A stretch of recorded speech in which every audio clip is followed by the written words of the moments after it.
There are places on Earth that were never meant to be touched by mankind. Places where the laws of nature twist into something unforgiving. Beneath a seemingly calm body of water lies a hidden labyrinth known as the Sunken Cave of Doom, a name not given lightly. Over the decades, dozens of divers, amateurs and professionals alike, have entered its depths, lured by the thrill of exploration or the promise of uncovering the unknown. But many of them have vanished. No bodies recovered. No signs of equipment. Just eerie silence. It's more than just a natural maze. It's a psychological battlefield. Inside, time feels slower. Light disappears. Breathing becomes heavier. And even the most trained divers speak of whispers and sudden panic attacks in complete isolation. Some believe it's the cave's shape that traps and confuses. Others think there's something more, something watching. Could a geological structure really be this deadly? Or is there a darker force at play?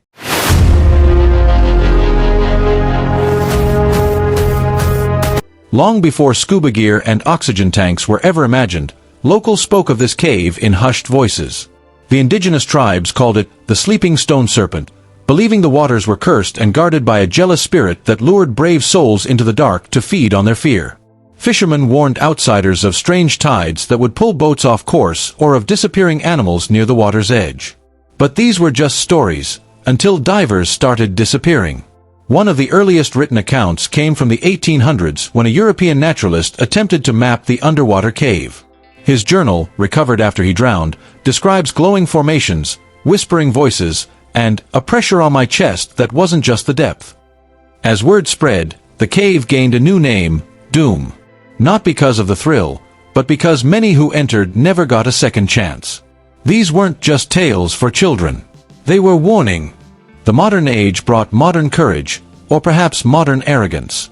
In the late 1960s, as diving became more accessible, the Cave of Doom attracted adventurers from around the world. Armed with rebreathers, lights, and mapping gear, they believed technology could tame what legend had long warned against. The first few expeditions were cautiously successful. Teams went only a few hundred meters in, mapped caverns, and returned. But as confidence grew, so did ambition. A 1971 expedition of 5 divers set out with a plan to penetrate the deepest vertical shaft known as the Throat. Only 2 came back. One was in shock. The other refused to speak. Equipment later recovered showed signs of crushing pressure and unexplained burn marks on the plastic gear. The cave didn't just confuse, it destroyed. Yet still they came. The need to know, to push deeper, to be the first to unravel the final mystery. It was irresistible. But the cave always demanded a price. What makes the Cave of Doom uniquely terrifying isn't just the folklore, it's its design. Picture this, a winding, ever-narrowing tunnel system with dozens of offshoots, each one a potential dead end or death trap. There's no main path. No clear direction. The rock walls are jagged and uneven, with sudden vertical shafts that drop into pitch-black water chambers, some over 40 meters deep. The water itself plays tricks. Temperature fluctuations create thermoclines that cause your vision to blur and lights to distort. Silt clouds kick up with the faintest movement, turning visibility to 0 in seconds. Even the cave's acoustics are strange. Divers report hearing phantom noises, a ticking sound, breathing that's not their own, or whispers echoing far off. Inside, there is no day or night. Only darkness. And silence. For those unfamiliar with cave diving, this isn't just a swim. It's navigating an underwater labyrinth where a single wrong turn seals your fate. As more explorers entered the cave, a disturbing pattern began to emerge. Survivors, those who made it back, reported the same chilling details. Many claimed they heard human voices calling out in distress, or laughter echoing faintly from deeper chambers. But when they followed the sounds, they only found emptiness. Others experienced inexplicable feelings of dread, like being watched. The deeper they went, the stronger the sensation grew. Several divers began suffering hallucinations, seeing figures swimming just ahead, even catching glimpses of faces in the rock. One diver described seeing a group of pale hands reaching from a crack in the cave wall. Scientific explanations pointed to narcosis, sensory deprivation, or stress-induced delusions, but that didn't explain why different people described the same things. A few even claimed their compasses spun erratically, or their lights flickered without cause. Some theorized the cave was a magnetic anomaly zone. Others whispered that it was cursed. But one thing was certain, something wasn't right in those depths. In 1998, a team of 3 expert divers entered the cave for what was supposed to be a simple documentation dive. When they failed to resurface after 6 hours, an elite rescue operation was launched. What unfolded next would become one of the most mysterious failed rescues in cave diving history. The first rescue diver who entered made it back, but not before he screamed over the radio, "They're here, but they're not the same." That was the last coherent message. The second team that entered found gear, masks, and even tanks neatly placed along the floor, as if laid down with intention, but no bodies. Lights were still blinking. One tank was still full. It was as if they vanished mid-mission. Weeks of searching produced no results. In the end, the mission was called off. To this day, the exact point where the 3 vanished is marked with a red flag in every cave diving manual, a place no one dares to return. Despite the warnings, despite the vanished divers, there are always those who seek answers. In 2006, an elite international diving team known as the Abyss Protocol decided to go where no one else had gone. They weren't treasure hunters. They weren't thrill seekers.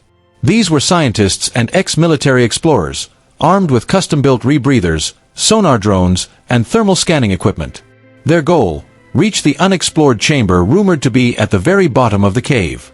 Local guides refused to participate. "The cave doesn't want to be found," one elder warned. The team went in anyway. For the first 90 minutes, everything went smoothly. Then, the sonar drone began transmitting distorted images, shapes that didn't match the cave's known layout. A false floor appeared at 87 meters. Below it, a vertical shaft, previously undocumented. One diver descended, and what he found should have been impossible: a massive submerged chamber filled with unnatural rock formations, twisting spires, smooth cubes, and an altar-like structure in the center. And then the transmission cut out. 3 days later, against all odds, one diver from the Abyss Protocol team resurfaced near dawn. He was found floating near the edge of the lake, gear intact, air still in his tanks, but unconscious. What's baffling is the fact that his tracking beacon showed he never exited the cave. He had been inside for over 70 hours. When he finally woke, his memory was fragmented. He couldn't remember how he got out. But he remembered the room.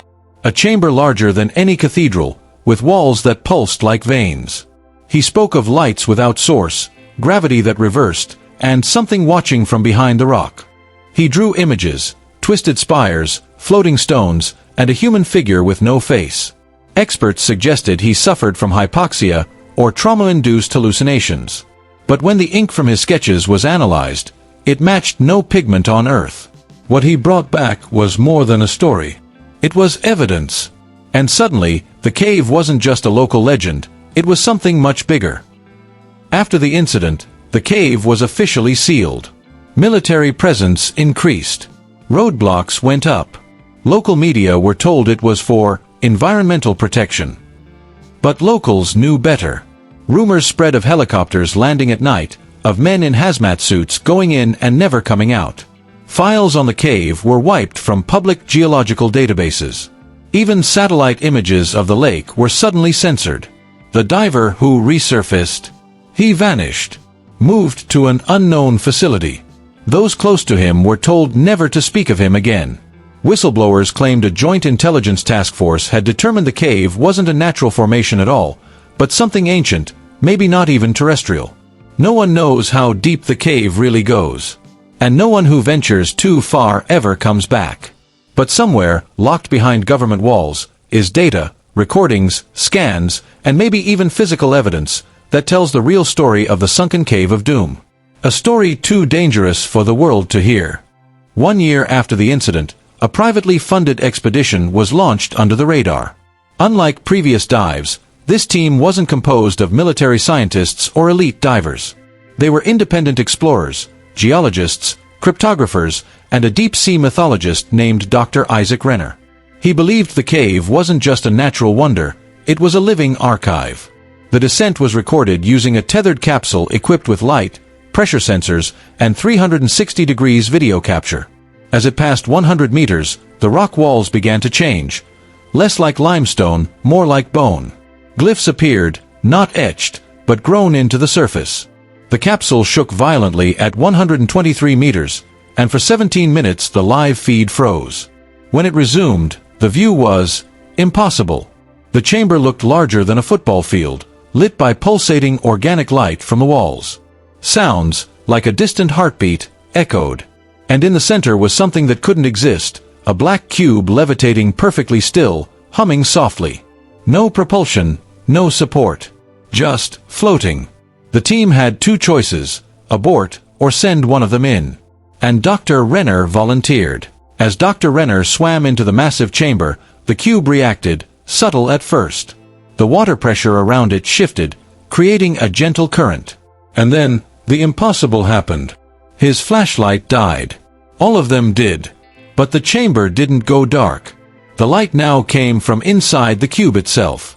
A low hum filled the space, and Dr. Renner began to see memories.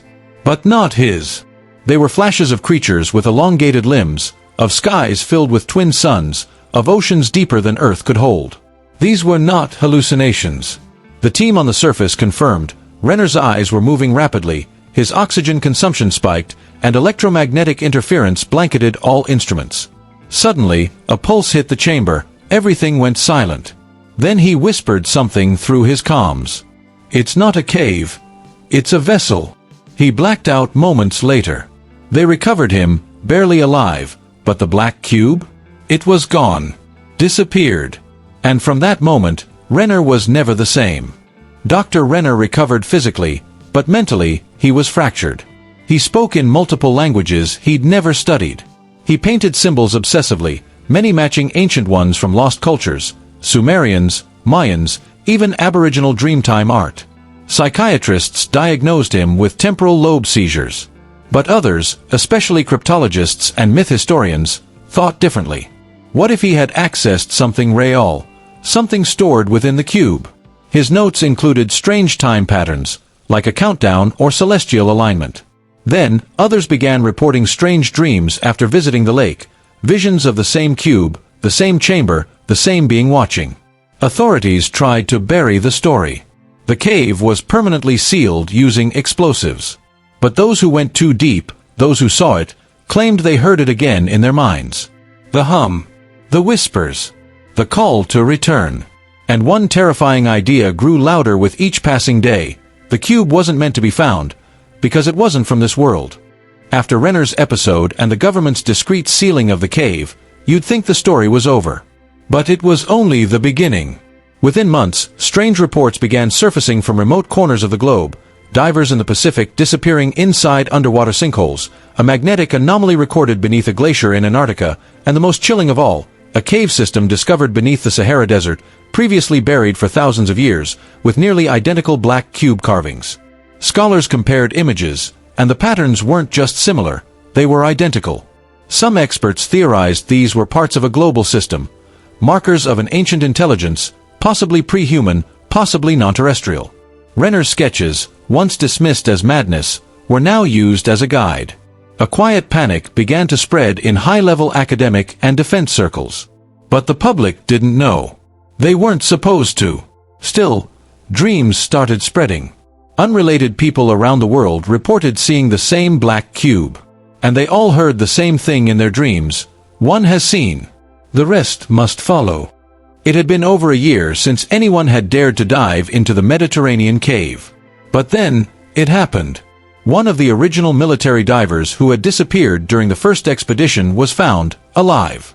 He had washed up on a shore in Cyprus, dehydrated but breathing. What stunned everyone wasn't just that he had survived, but that he hadn't aged. Not a single day. His records showed he had vanished over 16 months ago.